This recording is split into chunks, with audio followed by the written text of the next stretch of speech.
Well, today has been a very busy day for me. I've been thrown an absurd amount of abuse for not liking Tales of the Jedi. I've been told that I'm a bad person and a jerk because I'm standing up for a dead man's legacy and the fact that I think he should be honoured. And to be honest, I am tired, and I've watched Andor very late in the day, but I'm glad that I can finally speak positively about something, because 7 weeks in and Andor hasn't let me down. It is by far my favourite Star Wars show on TV right now. I love every second, and Episode 8 doesn't change that. The sheer attention to storytelling and dialogue, and just the maturity and drive to tell a nuanced, character-driven story that is full of world building and exceptional writing.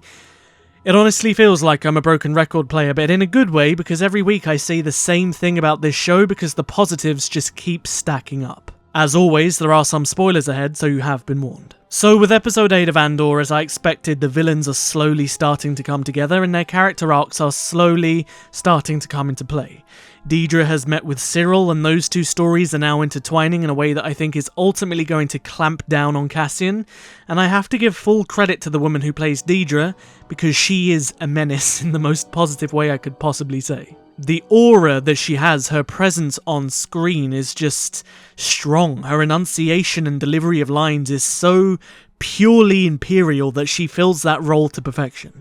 Her dialogue is well written too, and she comes across as a predator hunting prey.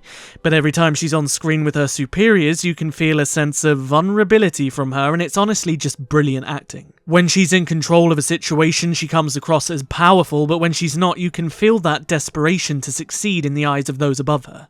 She is a brilliantly written character thus far, and her moments with Cyril again showcased that kind of predator hunting prey, that superiority complex she has for people below her. And we're also slowly starting to maybe unravel where this story is going. And with Cyril himself, I do truly like the idea of a villain who believes he is good, he is right. And Cyril is exactly that. He believes he's on the right side of the fence, and he is desperate to atone for what he sees as a failure. But he's also clever and tactical, and I'm looking forward to seeing where they take him because he has a lot of potential as a character, and he's also performed brilliantly by the actor. We then move on to one of the most fascinating things I've ever seen in Star Wars media, and it's this prison that Cassian is sent to. I can't put my finger on what it reminds me of, but the way it was filmed, I don't know why, it kind of reminds me of something like Snowpiercer, but it was just something we've never really seen before in Star Wars. The whole thing was just extremely creative, and I really loved every moment that was set in the prison, and it was also a surprise to see Andy Serkis. It was a bit weird to hear this guy be a big bad criminal who's leading the bunch, but it just sounds like Supreme Leader Snoke. But I loved Andy's performance, and it's nice to see him actually get to play himself, or at least show himself in a piece of media. I thought he was really funny, really gruff, proper English, typical Andy Serkis. I thought he was great. And I just thought every scene in the prison was fascinating from an artistic point of view. This is the sort of thing you don't really see in Star Wars. The underbelly, the nitty-gritty. It could have been really easy for them to create another very typical prison where it's just a bar or laser gate and a cell, but no, they went all out to kind of create this ecosystem of labor and to really get into the mind of the people working in there who kind of treat it like a game or a competition to win. The presentation was top-notch. It felt really uncomfortable or tense to be in this prison. You can feel it. And even after the fact that we've concluded the big first story arc, I guess, which had a lot of tension, they've managed to keep that tension present. Even in scenes with Mon Mothma or Cassian in the prison, you can feel it. It's like the eye of the Emperor is kind of looking down on everything that's happening in this show. Any small mistake from any of these characters could lead to their downfall at any moment, and you can cut the tension with a knife through butter, and it's honestly so good. The story then kind of flips back and forth between Mon Mothma in her luxurious penthouse on Coruscant, and then the claustrophobic nature of the prison, and I don't know whether that was purposeful, but I like how they're changing the perspective of the world itself by showcasing the exact opposites. But much like last week, all of Mon Mothma's scenes were exceptionally written. Honestly, there's no point going into detail. Just every instance of her dialogue in this show goes so far beyond everything we've had in Star Wars for a long time. And I know that I'm just going to keep saying this next week and the week after, just as I've said it for weeks and weeks prior. The writing is brilliant. It's almost masterful. Now, my only issue with this episode really was the introduction of too many side characters. When Cassian enters the prison, he's put on a team basically, and their names are cycled through one by one. And I found it a little bit hard to follow, especially later down the line in the episode where they all start to speak to Cassian. And because there was a small time jump, I kind of thought to myself, you know, who are you? What's your purpose here? You know? But I think what they're doing now is similar to episode 3, where they're starting to integrate us into the next big story arc of the show. And they're slowly starting to introduce the members of the prison that Cassian is serving with. However, I did think their introduction was a tiny bit in your face.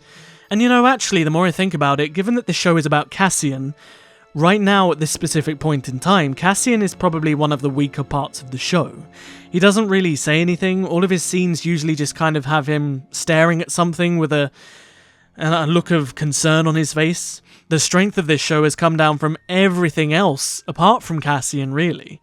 And that's just a testament to the world and the quality of the writing and how they've managed to expand it and build upon it, and just work with it in general.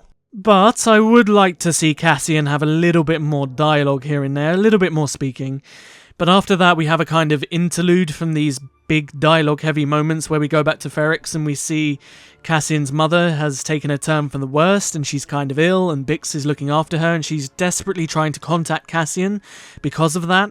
But this kind of allows the Empire to pick up on her scent, on people that might know Cassian, so the story is definitely going to take a darker turn, I guess, for her. It's also here that we find out that Vel and Cinta have their eye on Bix too, because they're supposed to be hunting Cassian down on the orders of Luthen. My only problem with this is that Cinta just manages to get off of Aldani. I thought more focus would be on her finding a way to escape that planet after she was left behind, and the effects of being left behind too. But they've just kind of skipped past that, which is a little bit disappointing, but I do like her dynamic with Vel. Cinta is this unwavering rebel fanatic whose duty above all, who'll do anything for the cause, whereas on the other hand, Vel is more sympathetic. She doesn't necessarily want to be a murderer, and they play off of each other really nicely, especially in a relationship, and I'm looking forward to seeing more of those two develop, and being kind of mirrors to each other where you can see the cracks. And then we have a little bit more Luthen, who I absolutely love as a character. I think he's brilliantly played, brilliantly written. We're getting into the mindset of this character now that the rebellion is starting to kick up a notch. And then he travels to some planet and he meets Saw Gerrera to discuss what's happened. And I honestly just love Forrest Whitaker as this character.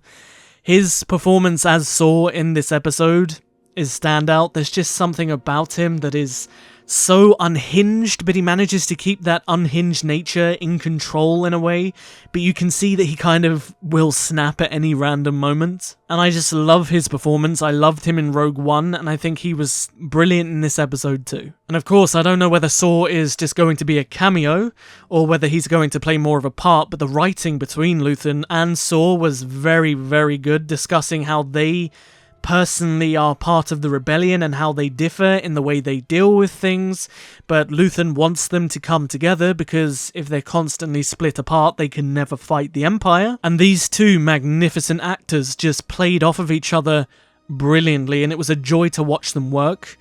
And then the episode ends with Bix getting captured by the Imperials, as I mentioned a little bit earlier, and Dedra finding Bix. Now, I will admit I was very tired watching this episode, and focusing on it was a little bit more difficult than usual. However, even then, I loved it. I personally hope that with the Rings of Power and the House of the Dragon, and all of these bigger shows coming to an end, that people will start to find Andor and will start to get some appreciation that maybe the show hasn't had thus far. From the writing, to the visuals, to the set design, the performances, the maturity of its themes and storytelling and world, it's just downright brilliant. And I have said it in other reviews and I will continue to say it, but Andor is the best Star Wars TV show we've ever had, and it sets the bar every single week. As always, if you enjoyed the review, don't forget to hit the like button, it helps me out a great deal. And if you haven't, perhaps consider subscribing to watch my review for Andor next week when it goes live. I'll see you guys in the next video. But until then, may the Force be with you. Always.